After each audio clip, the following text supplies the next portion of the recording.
All right, well, that is his promise, not ours. When Democrats vote from the big guy. Hear about this reaction now from House Minority Leader John Boehner to some Democrats on Capitol Hill saying the president's commitment to not raise taxes on anyone making less than $250,000 is, well, the president's commitment. Congressman, what do you make of that? The president said, I'm not going to tax anyone who makes less than $250,000 a year. He's violated it several times already, and now apparently Democrats here in Congress are going to violate it for him by allowing some expiring tax credits to, in fact, expire. You could have the per-child tax deduction go down instead of going up, but you're going to see middle-class tax hikes coming out of this Congress, and it's unconscionable. Do you think, though, I always wonder, where's the wisdom in the middle of an election year to even float a trial balloon like this? But we heard Steny Hoyer say much the same yesterday, your counterpart in the House, the majority leader. We've heard from Dianne Feinstein and others saying there's nothing magic about that 250,000 level, maybe 200,000, maybe lower. What's going on here? Well, I don't know what school of economics my colleagues went to on the Democrat side, but when you raise the cost of employment, you have less employment. And the American people today are asking the question, where are the jobs? When you raise taxes, you make it more difficult for employers to hire people. When you put mandates on employers for health care and increase taxes and penalties if you don't comply, you raise the cost of employment, you're going to have less of it.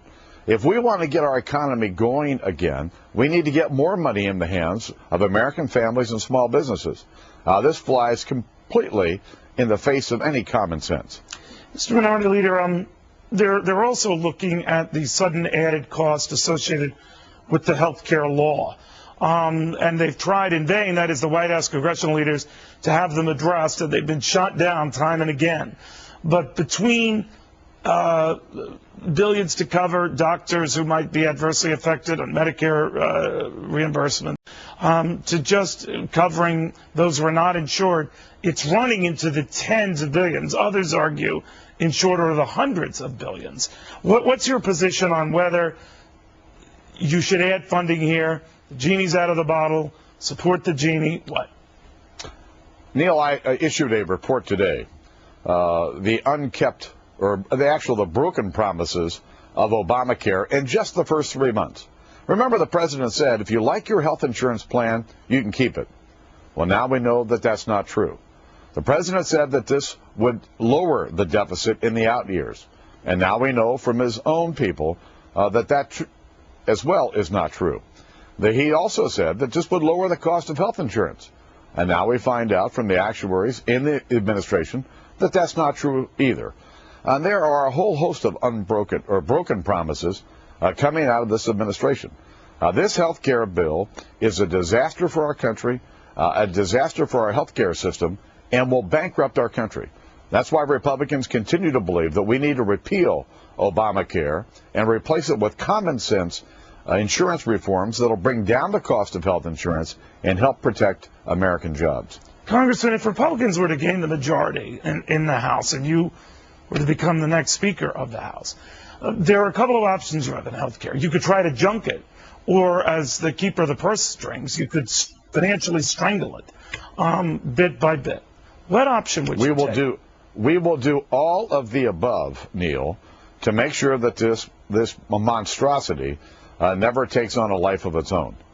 I admit that it will be difficult, but I'm going to tell you that if I'm the Speaker of the House and Republicans are in the majority, we will do everything to keep this bill from ruining our economy and bankrupting our kids.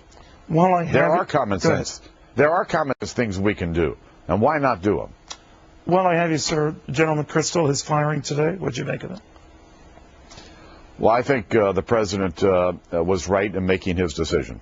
I have a great deal of respect for Stan McChrystal. I think he's an outstanding general. I think he was the right man for the job, but he made a very big mistake.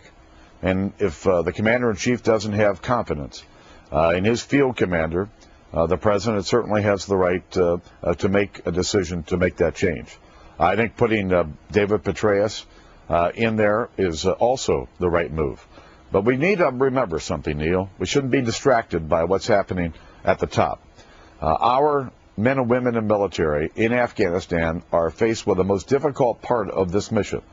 And we need to make sure that they have everything they need to be able to accomplish their mission. It's important for the future, for our kids and grandkids, important to the security of this country. And this is why Congress ought to be passing the supplemental spending bill to make sure that our troops do, in fact, have all the tools necessary in order to be successful in their mission. Congressman, thank you. Very good seeing you again. Nice seeing you. John Boehner, many people.